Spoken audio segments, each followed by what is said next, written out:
Ecclesiastes 11 verses 1 to 2. Cast your bread upon the waters, for after many days you will find it again. Give portions to 7, yes, to 8, for you do not know what disaster may come upon the land. Napakagandang payo ng isang napakatalinong tao na si Solomon, na sa kanyang old age, nire-review niya yung kanyang buhay sapagkat gagraduate na siya, harap na siya sa Diyos, at inipon niya ang kanyang mga karunungan na kakaiba ang pagkakaipon dahil siya binigyan ng Diyos ng super talinong isip. At pagkatapos ngayon, towards the end of his earthly life, inipon niya ang kayamanan ng karunungan para pakinabangan ng lahat ng tao, kasama na tayo doon. At ang payo niya tungkol sa panahon, be generous, and someday you will be rewarded. Share what you have with 7 or 8 others, in another way of speaking, because you never know when disaster may strike. So, ang isa kanyang matututunan natin sa kanya, be generous. Give to people. Give to as many people as possible. Yung talinghaga na cast your bread upon the waters.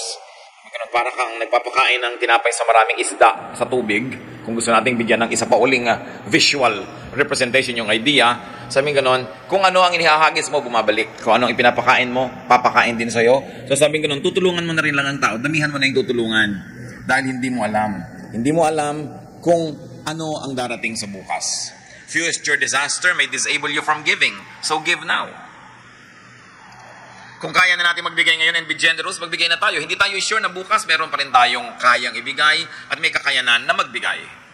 At pagka dumating na yung bukas, hindi mo na kaya, disabled ka na, wala ka malang naitanim, wala ka malang nagawang mabuti, wala kang nabigyan, sino ngayon ang magbibigay sa iyo sa iyong pangangailangan? For disaster may turn you into a needy recipient, so spread goodwill now. Anong sinasabi natin dito? Making the most of time. Yun pong tao na maraming kabuhayan, maraming pera, maraming lakas, maraming oras, maraming magagandang bagay na pwedeng i-share sa kapwa. Pag hindi siya nag-share sa panahon ng kanyang abundance, sinasayang niya yung abundance. Sinasayang niya yung panahon. Kasi hindi tayo nakakatiyak na lahat ng panahon abundant tayo. Kaya kung kailan ka abundant, nagbibigay ka, dumating man ang panahon na hindi ka na abundant, meron kang nabigyan at meron kang nataniman. Kumisan, may mga magulang pa nga. Sa panahon na ang lakas ng kita nila, ang damot-damot sa sariling anak. Pagkatapos yung pala, titigil din silang kumita, hihina, aasa lang sa anak. Wala ka ngayon masyadong mukha na maipakita pagka humihingi ka. O yung mga anak din kumisan, hindi masyadong inspirado magbigay kasi sabi nila, noong araw, ang dami-daming pera niyang si tatay, hindi ba lang tayo binigyan. Pagkatapos ngayon, aasa-asa sa atin. Sayang yung oras. Kaya pag meron kang kayang ibigay mo na. Kung bukas wala ka na, at least nakapagtanim ka sa kapwa. Kung bukas meron ka pa uli, bigay ka pa uli. At kung abutan, nag-graduate ka sa buhay na ito, hindi ka na ngailangan kahit kailan, lalo ka namang pasalamat. So sayang. Sayang yung meron ka, hindi ka nagbibigay. It's a waste of chance, of opportunity, and of time. Ecclesiastes 11:3-4. If clouds are full of water, they pour rain upon the earth. Whether a tree falls to the south or to the north, in the place where it falls, there it will lie.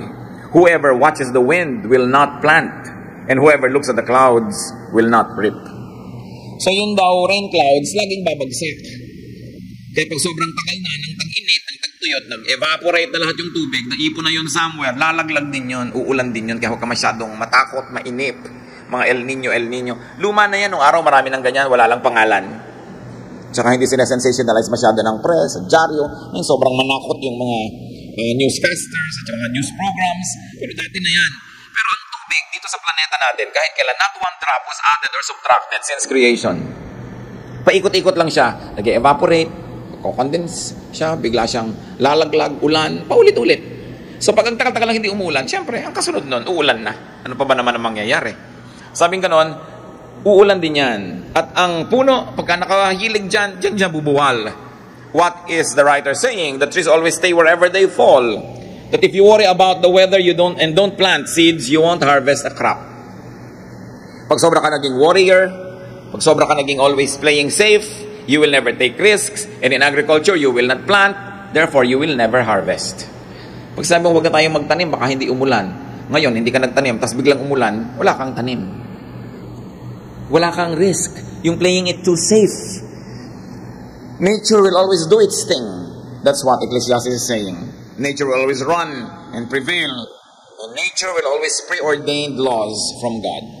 Matutupad at patutupad ang kalooban ng Diyos. Therefore, do not worry too much about the weather. Do not worry too much about the seasons. Kaya lang siyempre, kung ikaw ay agriculturist, Kung ang iyong hanap buhay may kinalaman sa mga weather and seasons, mas vulnerable ka. Kaya ano sinasabi? Mag-invest ka ng iba. Kung ikaw ay nagtatanim, huwag sa pagtatanim mo lang iasa ang lahat. Magkaroon ka pa ng ibang industriya. Kasi pag naman nakapagtanim ka na, tapos na yung trabaho, may free time ka na, pwede kang gumawa ng ibang hanap buhay. Kasi hindi mo alam kung alin yung itinanim mo ba o yung extra hanap buhay mo ang pagpapalain ngayong panahon na ito. Pero pag lagi ka nag-aalala, walang mangyayari sa buhay mo. Hindi ka mag-invest. People who are always afraid, people who always play it safe will not invest. Therefore, they will not profit. They will never plant. Therefore, they will never harvest. Ganon din sa mga human relationships. Yung takot na takot masaktan, iwas na iwas umibig. So kahit kailan, hindi ka na iibig at hindi ka na rin maiibig because you're playing it too safe. Laging merong konting risk ang buhay. God caused it so that we will always depend on Him. So that we will revere Him and worship Him. Kaya may mga X-factor na hindi mo alam. Pero alam natin mga kapatid, alam naman ang Diyos yun. Kahit hindi natin alam niya. Kaya maaari tayong manalangin, humingi ng guidance. At kung sakasakali nagkakamali tayo ng desisyon, ay humingi ng tulong. Alam ng Diyos kung ano ang nakalaan sa kinabukasan. So in life, do what you could and rely on nature to do its part. It may take a while before it rains, pero imposible hindi umulan kahit kailan dahil saan pupunta yung tubig? Uulan at uulan syempre. At kung umuulan syempre, mamaya meron uli na namang tag-init kung merong taglamig. Pabalik-balik lang yung seasons. Sino ang masayang tao? Yung nakasakay sa panahon, hindi yung lumalaban sa panahon at lumalaban sa weather or sa climate. Kaya dapat sumasakay ka para magbenepisyo ka dyan. Ecclesiastes 11:5, as you do not know the path of the wind or how the body is formed in a mother's womb, so you cannot understand the work of God, the maker of all things. But now, brothers and sisters, we begin to know how a baby is formed in the womb. We don't know yet completely, but we have an idea. We have better idea now than even the wise people of the old times. Because science and technology now help us understand nature and God better. Hindi kalaban ng science ang Diyos at hindi kalaban ng Diyos ang science. Through science, we can pick at the methodology of God. No? Yung kanyang pamamaraan, kaya ngayon, nadadagdagan yung ating information. We may be better informed, but it doesn't mean that we are wiser. But we can be better informed. Kaya nakikita natin na hindi kailangan pinaglalaban yan. Science and faith. Because when you know enough science, lalong titibay ang pananalig mo. Nakikita mo yung disenyo, nakikita mo yung sistema, yung pamamaraan ng lumikha sa atin. Ecclesiastes 11:6. Now sow your seed in the morning, and at evening let not your hands be idle. For you do not know which will succeed, whether this or that, or whether both will do equally well. Yan ang sinasabi natin mga kapatid, yung pagtatanim. Talaga naman pagka ikaw nagtatanim, ikaw ay into agriculture, into fisheries, yung mga ganyang uri ng mga hanap buhay, masyado kang vulnerable sa panahon. Kaya kuminsan, mas mabilis yumaman yung mga biyahero, yung mga negosyante. Kasi nagtatanim ka, 6 na buwan mong inaalagaan ito, laban sa peste, laban sa ulan, laban sa tubig, laban sa init at tagtagtuyot, laban sa kung ano-ano. Pagkatapos, yung biyahero, binili sa'yo yan ngayon, next week, naibenta na niya. Tapos na, 1 linggo lang na nasa kanya yung risk, marami na siyang kinita, kesa doon sa magsasaka. Ganon din yung nag-aalaga ng mga hayop. 4, 6 na buwan mong inaalagaan, pero ang yumayaman yung biyahero na naman. Pero hindi natin sinasabi, huwag tayo mag-agriculture, dahil sino pa ang magtatanim, sinong aalaga ng mga ganyan, pero dapat habang binibigyan ka ng panahon at pagkakataon ng Panginoon, huwag mong iasa doon lahat. Nagtatanim ka, pero kung ikay nananahi ka rin. Kung nakakapag-basket weaving ka o nakakapag-negosyo ka, magne-negosyo ka rin. Hindi katulad nung araw, yung mga magsasaka, pagkatanim, wala nang ginawa kundi maghintay na lang ng harvest. Pwede naman ka na maraming gawin sabay-sabay. Kaya ang sabi dito, plant your seeds early in the morning and keep working in the field until dark. In fact, not only that, keep working until the night on other things and other interests because you don't know which might pay off. Sa mga ginagawa mo, ini-investan mo, hindi mo alam kapatid kung alin ang tutubo, kung alin ang magkakaroon ng ganansya, kung alin ang magbo-blossom at magbo-bloom. Kaya dapat marami ka ring ginagawa, hindi lang isa. Keep working and diversify wisely. But don't put all of your eggs in one basket. Tulad nga na isang matandang kasabihan. Katulad na, ba, magsasaka ka, inilagay mo na lang sa magsasaka yung pera mo, hirap mo, pagod mo, tapos biglang bumaha. Paano na? O biglang nagkaroon ng tagtuyot. Dapat may iba ka pa na inaasahan, may iba ka pang skill na dinedevelop, may iba ka pang ginagawa. And you apply that in all aspects of life. You don't put all of your eggs in one basket. Na kung meron kang kumikitang negosyo, hindi ibig sabihin nun, lahat ng kinikita mo, ibabalik mo ulit doon para lumaki pa yung negosyo mo. At yung kinita mo, ilalagay mo ulit doon para lumaki ng lumaki. Paano biglang naiba ang ihip ng hangin? Biglang bumagsak yung ganong industriya. Bigla halimbawa hindi na uso yung produkto mo, may iba nang lumabas na mas kaakit-akit o mas mabuti sa mga tao, lahat ng pera mo nilagay mo na doon. Kaya kung minsan yung mga yumayaman na biglang nauubos lahat din kasi nilalagay nila lahat sa isang negosyo lang. Or you put all of your eggs in one basket. Para rin isang magulang, marami kang anak, isa lang yung minahal mo, isa lang yung pinag-aaral mo, isa lang yung inispoil mo ng inispoil, inilagay mo na sa kanya lahat. Paano kung biglang hindi siya naging mabuti sa'yo? O kaya nawala siya sa equation. Kaya sabi, kailangan marami kang ginagawa. At kumbaga, kung marunong kayong magsungka, kailangan marunong ka magsubi. Alam niyo sa sungka, naglalagay ka doon sa mga butas, tapos may iniuwi ka doon sa bahay mo, na iyon na talaga yon. Kaya kahit marami kang kinikita sa isang negosyo, naglalagay ka ng pera sa labas noon, nag-i-invest ka sa iba, o iniipon mo, hindi nakasangkot doon. Para pag bumagsak yon, may natira ka. Kailangan nakaspread ka, pero not too thinly to the point that you will be so disorganized. It is important to have other places where you store what's important to you. Hindi nasa isang lugar lang. Mga karunungan ni Solomon, iba't ibang topic, iba't ibang direksyon, pero isa lang ang goal, para lalong sumarap, gumanda, gumaan ang buhay natin kung tayo ay makikinig sa Kanya. Ecclesiastes 11:7, light is sweet, and it pleases the eyes to see the sun. So it is saying that nothing on earth is more beautiful than the morning sun. And if you really rise early to see the sunrise, you will agree. So what's important? Rise early to see the sun. Anong kakambal nun? Sleep early so that you can rise early. Mornings are beautiful. Mornings are blessings. So appreciate what the morning sun means and represents and symbolizes. Of course, they can mean hope, change, renewal, opportunity, light, and life. Kaya kung minsan ikay nalulungkot sa gabi, naiinip, natatakot, ninenervyos, meron ka sa mga anxieties, pero lampasan mo lang gabi na yan sa tulong ng Diyos. At kung may taong makakatulong sa'yo, o meron kang teknik, lampasan mo lang dahil may darating na umaga. Hindi pwedeng wala. At habang lumalalim ang gabi, lalong lumalapit yung umaga. Hindi pwedeng magtagal yan, darating din. That's why it is important for people to hang on and wait for the morning. And of course, in poetry, that's also a symbol of many things. Kung ano man ang problema mo, just hang in there.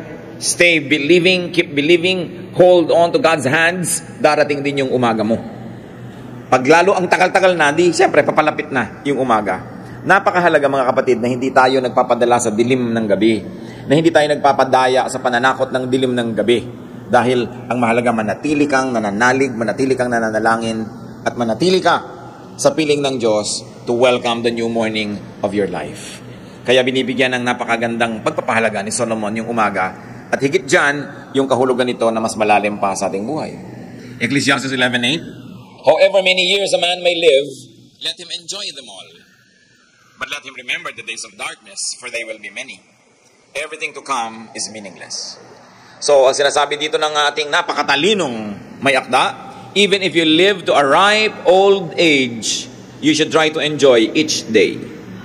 Mahalaga to, tandaan natin yan. Sabi, kahit tumanda ka na at matanda ka na, kailangan nag-e-enjoy ka pa rin.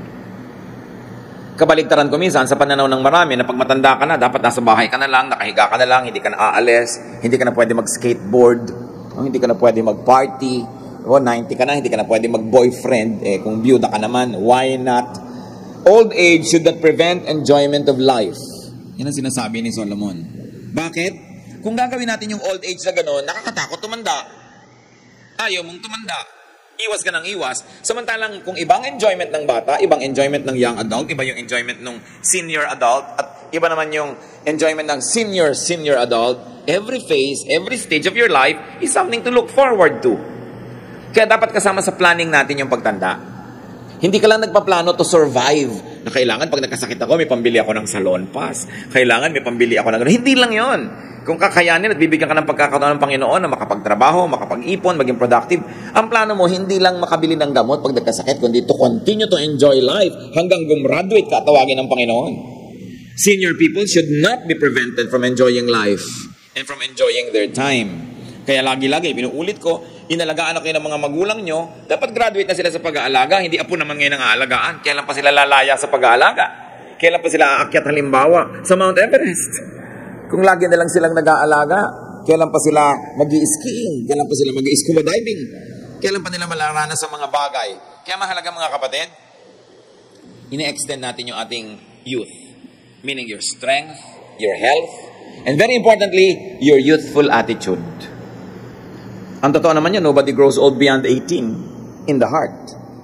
Minsan nananalangin ka, nagmumukha ka lang matanda, pero ang puso mo, lagi naman talagang bata yan eh. At habang bata yung puso mo, lagi kang nananalig, dapat marami ka ring gimmick sa buhay. Hindi puro kaseryosan. Kasi paano ka mag-enjoy kung hindi ka naman lang umaalis, ang tahitahimik mo? But of course, it takes money to be able to do some things. Kaya later on, Solomon also will say that money is the answer for everything.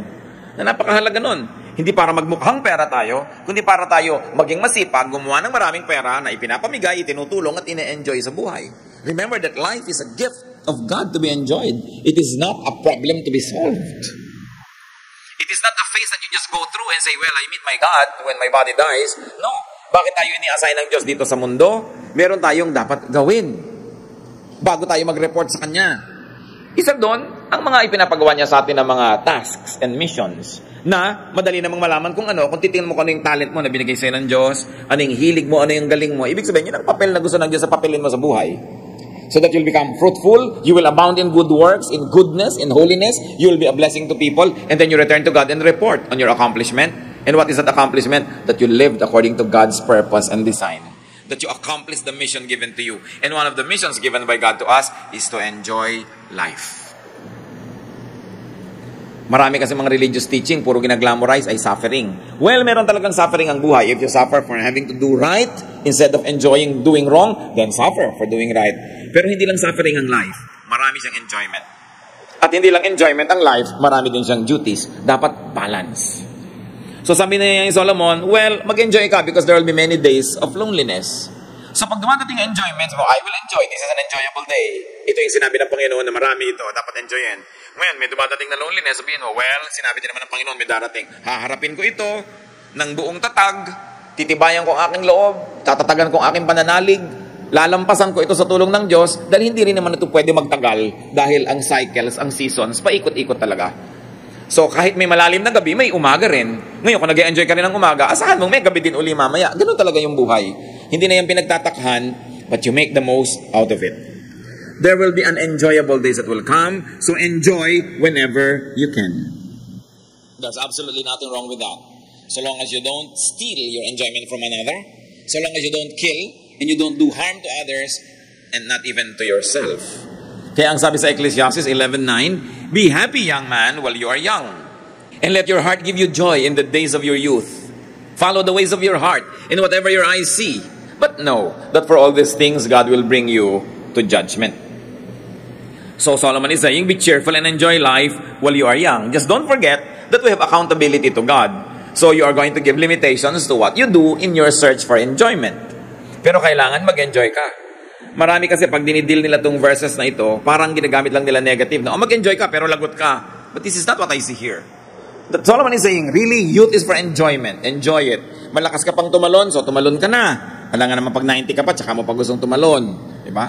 Malakas pa ang katawan mo, so gawin mo na yung mga gusto mong gawin. Magsayaw ka, mag-aral ka ng ganito, mag-aral ka ng skill. Masigla ka, kumanta ka. Talagang uugoy-ugoy ka pa pag naglalakad, maingay ka pagsara ng pinto. Ang dami mong energy, may enjoy it. But remember, lalagyan mo ng limitation. So kahit malakas yung kamay mo, hinaan mo yung pagsara ng pinto kasi may natutulog. No? Makakaabala ka sa kapwa mo. Ito yung God will bring you to judgment. May mga bagay na hindi mo dapat gawin kahit kaya mo. Pero ang mahalaga, habang kaya gawin. Dapat gawin. Kasi minsan lang na umalis ang iyong kabataan, ayaw na niyang bumalik, liba na lang, meron kang technology. No? Pero yung babalik yung sigla mo, hindi naman laging madaling gawin yun kung nawala na at tumanda ka na. So ano ang sayang? Remember, ang topic natin is not to waste time, to make the most of time. Pag bata ka, do things that are bagay for youth and young people. Ano ang kakabit niya na ideya, mga kapatid? Payagan natin yung mga young people to be young. So do what you want and find pleasure in what you see. Go for it, young person. Young adult. Well, there is youth that's left in your veins. Go for what you like to do. Just don't forget that God will judge you for everything you do. So observe limits and do what you must. Don't do the thing you should not be doing and do the things that you ought to do and you're okay. So maximize happiness but minimize sin and error. Kailangan payagan natin ang mga kabataan na maging bata. Kuminsan, children, we don't permit to be children. We want them to behave like adults. There's plenty of time to be an adult and to remain an adult. So let the children be children. Let the youth be youth because there's plenty of time for them to be seniors. The moment nag-senior citizen na yan, hanggang gumraduate na tumarap sa Diyos, wala nang bawian. So habang young, let them be young. Let us not deprive young people of peculiar joys and pleasures and excitement that only youthful people can enjoy. So kung minsan, one of the gravest crimes we can commit is to rob children of their childhood or to rob young people of their youth. May panahon. At saka yung mga iba pa gusto pang mamatay. Huwag kayong magmadali. There's plenty of time to be dead. So, mabuhay muna kayo habang buhay pa kayo. Di ba? Pagka tumawid na tayo doon sa kabila, ang haba noon. Nung nasa kabilang buhay ka na, so habang nandito ka, huwag mong madaling tumawid doon. Nandito ka pa eh. And you become unfaithful to God who gives you space and time here and now if you don't want to enjoy it. If you don't want to live the moment, if you don't want to cherish the day, the minute, the hour, you are being unfaithful to God because it's God's gift to you. Parang yung isang tao, dinala mo sa isang magandang vacation place, tapos ayaw mag-enjoy, gusto umuwi na. Di ba? Wala ka namang kwentang bigyan ng magandang bagay. Naiinis naman yung nagbigay sa'yo nun. Binigyan ka ng regalong bakasyon. Kailan nang uwian? Gusto ko na umuwi. Hindi ako nag-enjoy dito. Ganun yung ayaw mag-enjoy sa buhay. Isa yan na tungkulin, ha? Kung hindi nyo gustong tingnan na pleasure or indulgence, it's our duty to enjoy life. Pag tinignan nyo yung design ng human body, we were designed and wired to have fun. Kaya ka binibigyan ng mata, nakakita ka pa ng kulay, hugis, movement. Binibigyan ka ng tenga para makarinig ka ng musika, mga boses, mga tunog ng dahon at tubig. Binibigyan ka ng skin so that you can enjoy texture and temperature. Na iba pa yung malamig na tubig pag naliligo ka kung mainit, at kung maginaw naman, gusto mo warm water, you enjoy all of that. We were created to be very sensual. And there's nothing wrong with that. Akala ng iba, pag sensual sila or sensuous, evil na yun, worldly na.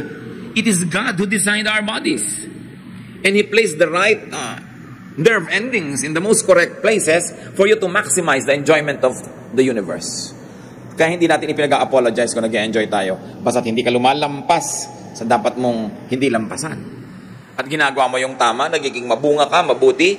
Enjoyment is part of worship.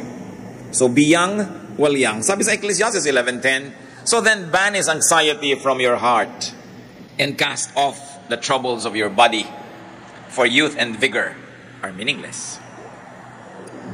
Mawabaliwala ang lahat ng yan kung hindi mo papahalagahan. Yung banish anxiety from your heart, it is almost like a psychiatric prescription. Things that you're anxious about, things that you fear, things that you worry about. Sabi nyo nga, palayasin mo sa puso mo ang lahat ng nananakot sa'yo. Kaya sinasabi, the Lord daw drove 7 demons out of Mary Magdalene. Hindi naman siguro laging literal na demon yan na tumatalon papalabas sa kanya. Kundi yung mga demon sa loob ng puso mo, yung mga nervyos, yung mga anxiety, yung mga takot, yung mga kung ano-ano mga phobia, kailangan palayasin mo yan sa buhay mo. Banish anxiety from your heart and cast off the troubles of your body. So yun, paalisin mo rin sa katawan mo yan. Nag-aalala ka, ninenervyos ka, mag-jogging ka dyan, maglakad ka, mag-swimming ka, tanggalin mo sa katawan mo, ipawis mo yung mga iniisip mo. Minsan kulang ka lang sa pagpawis, kaya marami kang iniisip. No? Mag-exercise ka. O kaya baka sobrang kinakain mo, o kulang, kumain ka, kung undernourished ka. Kung minsan gutom lang yan. Nakikita nyo, emotional and physical ang dinadrive dito ni Solomon. Sabi, para mag-enjoy ka sa buhay, banish anxiety from your heart. Brothers and sisters, what are your anxieties? Yung iba, natatakot talaga tumanda, literally. Kasi baka humina, baka magkasakit, baka walang pera, etc. Anxiety yan, sabi, paalisin mo yan. Ang lahat ng bagay na tumatakot sa'yo, nagpapahirap sa iyong loob, nagpapahina ng iyong pananalig, nagpapanervyo sa'yo, ang nagbibigay sa'yo nun, kapatid, feeling, damdamin. You feel this way, therefore you become afraid, therefore you become anxious, therefore you become like that. But, where does feeling come from? Feeling comes from thinking. Pag iniisip mo, naku, ang asawa ko yata nagtataksil. Bigla ka na ngayong nervous yan. Iinit na ngayon yung tenga mo dito. Lalaki na yung ulo mo. Magagalit ka na, bibilis ang pintig ng puso mo. Magkakaroon ka ng anxiety, magkakaroon ka ng mga panic attacks because of your feeling, which was actually given to you by your heart. Pero pag inisip mo sa thought mo, naku, yung asawa ko naghahanap buhay ngayon para uwian ako. Siguro mamaya lang ganito. Gumaganda yung feeling mo. Paano mo yun? How do you banish anxiety from your heart? Control your thoughts. Obserbahan nyo kung anong iniisip nyo ang nagiging bunga, pag-aalala, takot, hirap ng loob. Tigilan yung isipin yun. Kailangan pa bang i-memorize yan? Pagka ang iniisip mo, ganito, natatakot ka, naku, may multo yata. Matatakot ka, di isipin mo, may anghel. Maiiba ang iyong pag-iisip. Kaya sabi ni Paul, be changed by the renewing of your mind. It's all in the mind. Pagka ikaw ay lalo yung mga nervyosa, ikaw kasi nag-iisip May kumaluskus lang, meron yatang mamamatay tao sa kabilang kwarto. Malapot na ngayon, natatakot ka na, pero wala naman pala. Kasi inisip mo. Ngayon, kung meron, baka nga meron, dapat alam mo, no? Pero madalas imagination mo. So lalagyan mo ng division, mga kapatid, yung imahinasyon at yung realidad. Pero tatandaan nyo, sa isip, walang division yan. Pag inisip mo, sa loob ng isip mo, yun na ang reality. That's why you can create your reality. Pag gumagawa ka ng realidad mong maganda sa loob ng iyong isip, gumaganda. Pag pinapapangit mo, pumapangit. Ngayon, obserbahan nyo mga kapatid dyan. Napakahalaga to kasi maraming tao itong pinaproblema. Laging may nervyos, may takot, may kaba. Pero ang pinagmumulan, iniisip mo kasi. Kaya pag nagsisimula ka ng mag-isip ng mga bagay na mga ganon, palitan mong iniisip mo. Sabi sa Bible, whatever is true, whatever is beautiful, whatever is lovely, think about these things. Isipin mo yung mabuti. Pwede ka naman mag-isip ng pangit, pero pwede ka naman mag-isip ng mabuti. Change topic, change thoughts. Because as you think, you feel. As you feel, you become. So, hindi mo dapat sisihin ang iba dyan. Nasa loob ng isip, discipline. So, pag mag-uisip ka na naman ng kung ano-ano, magbasa ka. O kaya maligo ka ng malamig na tubig. Sabi ng mga therapist, napakalakas magpaalis anxiety ang maligo ng malamig. Yung iba pa nga sobrang anxious mga kapatid, at saka yung mga drug dependents na nire-rehabilitate ng sarili nating mga rehabilitation programs, experience natin ito, inilulubog sa drum ng malamig na tubig na madaling araw. Ang laking therapy. Papatunayan sa inyo ni Pastor Gami na nag-develop ng system na yan. So kung minsan, paligo lang pala yan. Yung sinasabi lang, kung init lang yan, ipaligo mo, natatanggal talaga. So pagka meron kang alalahanin, may problema ka, may iniisip ka, palitan mo yung paligid. Palitan mo yung tugtog. Ang tugtog mo pa, tuwing lulubog ang araw. Bakit naman yan? Palitan mo ng sunrise, no? Yung kinakanta mo. Palitan mo yung palabas sa TV, natatakot ka sa mga global warming, kung ano yung pinapanood mo lagi. No? Palitan mo. You create your reality. Kung hindi ka masaya sa nagiging bunga nun, may kausap ka, tuwing kausap mo siya, nasisiraan ka ng loob, lumulungkot ka, palitan mo ang kausap. Diba? Kung hindi siya magpapalit ng topic, saka na tayo mag-usap. Pag nakakausap kita, lumulungkot ako Diba? Meron naman talaga mga tao, dumadating pala, sabi ng mata. Sabi ko, mahirap ito. Lungkot na naman ang dala nito sa akin. So, yung ipapaligid mo, kung kayo alumpihit, hindi kayo makatulog, di mo kayo matulog, bumangon kayo. Kung may garden kayo, maglakad kayo sa garden. Kung wala kayong garden, maglakad kayo sa kalsada. Gumawa kayo basta ng paraan. Diba? Change the environment, change what you see, change what you hear. Magpalit kayo ng mga kulay ng inyong kortina. Pasayahin nyo inyong sarili, maiiba yan. Kasi ang timpla man, sa kaldero, maglagay ka ng ibang timpla na iba yung lasa, di ba? So kung hindi kayo masaya sa timpla ng buhay nyo, ibahin nyo yung mga ingredients. Banish anxiety from your heart. Cast off the troubles of your body. Nakukuha yan sa pagpapawis, sa exercise, sa paggising ng tama. Sabi nila, pag natutulog ka ng less than 6 hours lagi, lugi ka, masama. Pero pag natutulog ka ng more than 8, masama din. Kung minsan yung iba overtulog, kaya pala depressed. Yung iba naman, kulang sa tulog, kaya laging anxious, itimplahin mo yung katawan mo. Because we are also chemistry. Kailangan gumagawa ka ng paraan. Pinapasigla mo ang iyong sarili. Pag naobserbahan mo na sa ganitong oras ng 24 hours, sa oras na yun, malungkot ka, umimbento ka ng activity sa oras na yun. Lilipas din yun Pag tapos na yun, di tapos na. You have to do something. But you cannot live in sadness. You cannot live in loneliness. Hindi mo pwedeng gawin na yung buhay mo mahirap, mabigat. Kasi hindi yan ang gusto ng Diyos para sa'yo. God wants you happy. God wants you saved. God wants you prosperous. But Satan wants to destroy you. That's why you should never listen. As the Lord cast out demons, pag inanalyze mo sa New Testament yung maraming cases, yung mga demons na yon, may mga totoong demon, pero merong mga, yung demon na iniimbento mo sa sarili mo. Kaya because the Lord was loving, maraming mga tao na kulang sa love, nung sumama sa kanyang grupo, they were freed. Their demons were cast out because they were loved. At alam nyo, pinaka-napaka-mabisa na pangpagaling ng lahat ng uri ng sakit ng ating puso, isip, pag-ibig. So love, be loved. Kaya tayo mga kapatid, we should be more loving. We should be more caring. Kasi kung minsan yung taong nasa tabi mo, yung kamag-anak mo, yung nanay mo, hindi mo alam, nagturusak. Kulang lang pala sa haplo, sa himas, kulang lang sa pasalubong, kulang lang sa text. Kaya ang buhay ko, ano yung mission natin? Makakapagpasaya tayo sa kapwa, pasayahin natin. Kasi kung minsan ang bigat-bigat ang dala ng kapwa natin. At kung nakakaranas tayo ng mga kabigatan, hindi mahirap para unawaan natin yung dumaranas nun. So sa isang araw, pipili ka lang, ako ba ngayon yung talagang hirap na hirap? So I need help. Pero kung hindi ikaw yon, sabi mo, hindi ako hirap na hirap ngayon, masaya ako, I will find somebody to help.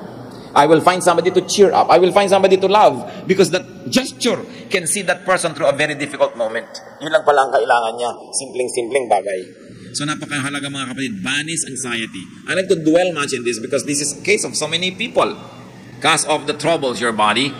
Youth and vigor must be used correctly. So be young while young. Let the young be youthful. Let us give them that. Let worry and pain come when they come. But don't invite them in. Do not fast forward worry and pain. Sabi ng Lord, may oras naman para dyan eh. Pag nandyan, di harapin mo. Pag wala, huwag mong hanapin. Do not fast forward age, even wisdom. It will come in its correct time.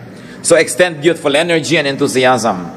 Be healthy and stay healthy as much as you can. Because it is difficult to be happy when you are not healthy. Kaya kasama sa element yan, takain ka ng tama, mag-dieta ka ng tama, huwag kang mag-abuso sa sarili. Alam natin lahat yon para yung katawan natin handang tumanggap ng biyaya. At dahil ang topic natin is making the most of time, do not waste youthful energy by non-use. Kaya ka may lakas para gamitin mo. So, get involved with many youthful activities. They are part of your very great privilege from God. Make the most of time. Live to the fullest. Life is a gift. So allow people also to enjoy the gift that God gives them. And very importantly, be a gift to others. Na dahil sa atin may sumasaya, may gumagaan, mayroong gumagaling, mayroong nahahango sa hirap. And then when God finally calls you home, report with gladness, report with thanksgiving, and bring your fruits at the feet of God and glorify Him. Remember, every day of life is meant to be a blessing. Position yourself correctly so you can be blessed and you can be an agent of blessing to other people. Salamat Panginoon dahil kayo Diyos sa maibigin. Teach us to banish anxiety from our hearts. Teach us to cast off troubles from our bodies. Ituro mo sa aming disiplinahin na aming pag-iisip. Huwag kaming masyadong magsentimiento, magdamdam, magkimkim ng mga sama ng loob at mga hinanakit, ng mga galit at pagkapuot na nagpapahirap sa amin. Turuan mo kaming harapin ng mga problema namin. Kasama kayo, kaya naming harapin ang lahat. Ituro mo sa amin, Panginoon, at tamasahin ang lahat at lasapin ang sarap ng buhay. At kung dumadating yung hirap, harapin din namin ito. Because both of this, you allow to happen in our lives. Therefore, you have a purpose. Gabi at araw galing sa inyo, lamig at init galing sa inyo. Tanggapin namin ang pinapayagan yung dumating sa aming buhay. Manalig kami ng ganap sa inyo, magpakabanal kami sa harap ng lahat ng uri ng pagsubok at maging mapagpasalamat kami sa mga pagpapala. Ituro mo sa amin, Panginoon, kung paano palalong ang buhay pagagaanin. I like to pray for people na meron kayo laging nagiging alalahanin. Minsan, ninenervyos, kung minsan natatakot, kung minsan nahihirapan ng loob, may mga pangamba, nababagabag, nababalisa. Hihingi tayo sa Panginoon ng kapayapaan, hihingi tayo ng pagpapagaling, matapos nating pag-isipan kung anong participation natin, bakit ba dumarating yan.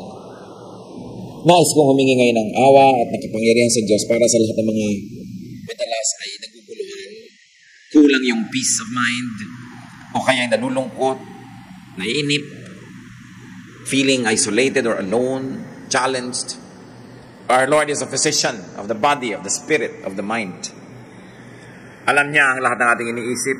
Sabi sa Biblia, bago mo pa man isipin, alam na ng Diyos. Alam niya ang mga gumugulo sa atin. Subalit hindi niya tayo pinanghihimasukan dahil binigyan niya tayo ng free will. So if your free will is the reason why thoughts cross your mind and why thoughts linger in your mind and why thoughts affect your emotion, then you've got to bring your thoughts and their thought patterns to Jesus. Ama naming Diyos sa langit, sa pamamagitan ng iyong anak na si Jesus, aming tagapagligtas, aming Panginoon. Masdan mo yung mga anak, dala-dala, mga bagabag, alalahanin, mga problema, kinakatakutan, pangamba. Lord, these things have no right to disturb us because of the wounds and the blood of Jesus. Alam namin ang lahat ng mga sugat na ito, alalahanin, dinala na ng Panginoon sa bundok ng Kalbaryo. At noong ang kanyang katawan ay namatay para sa amin, kasama itong napako sa krus. Ipaalala mo sa amin, Panginoon, na malaya kami sa mga bagay na ito, na huwag naming payagan na balik-balikan kami ng mga bagay na binunot, tinanggal nyo na sa aming buhay sa pamamagitan ng dugo ni Kristo. Ipaalala nyo sa amin kung sino kami, mga anak ng kaliwanagan, anak ng kapangyarihan, anak mo o Diyos na buhay, na hindi bagay sa amin ang madaya, hindi bagay sa amin ang manatili sa lungkot o hirap ng loob o takot, because Jesus has triumphed over death. So we declare this freedom, and we declare this healing, and we declare the power of the risen Christ over our lives. Inaangkin namin, O Diyos, ang iyong kapangyarihan. Inaangkin namin, tinatanggap ang iyong pagpapagaling, pagpapalakas. Pawiin mo ang aming mga alalahanin. You help us banish anxiety from our hearts with the power of the blood of Jesus, with the power of the Holy Spirit. Infill us and empower us so we can be strong, and we can be happy and fruitful and good to one another. Nawa, Panginoon, sa pagtayo ng iyong mga anak, igawad mo ang iyong mayamang bendisyon, hawakan mo ang aming puso, ang aming katawan, ang aming isip, ang aming ulo, at basbasan niyo po kami. Tumatanggap kami ngayon na yung pagpapala, O Diyos, sa nanalig kaming narito kayo ngayon, nagpapagaling ng aming mga emosyon, nagpapagaling ng aming isip, nagpapatalino sa amin, suwalit lalong nagdadagdag ng aming pananalig sa iyo. Palitan mo ang mga pagkabag, palitan mo ang mga pagkakaba, ang mga pag-iisip ng kapayapaan. Pag ang mga anak mong ito hihiga para matulog, bigyan mo, Panginoon, ng himbing sa pagtulog. Kung kakain ay bigyan mo ng gana para kumain. Kung nagtatrabaho, bigyan mo ng lakas and concentration so we can be fruitful. At kung kami man ay malayo sa mga mahal namin sa buhay, kayo, Panginoon, you transcend space and time. And through you, we can embrace loved ones who are far away because you embrace us both. Niyayakap mo kami, hinahawakan mo yung kamay at niyayakap mo rin ang mga mahal namin sa buhay na malayo. Kaya kung kami pare-parehong nasa iyo, na pag-iisa kami sa Espiritu. Natatawid namin ang mga dagat, natatawid namin ang mga bundok, na pag-iisa kami dahil isa kami sa iyo. O Diyos, nasa lilim kami ng iisang bubong ng iyong langit at lahat kami na pag-iisa ng iyong pag-ibig. Turuan mo kaming maalala yon. Turuan mo ang iyong mga anak na laging maalala kung sino kayo, na sa lalim man ng gabi o sa madaling araw o sa tanghaling tapat o sa hapon, nandun kayo, Diyos ng lahat ng panahon.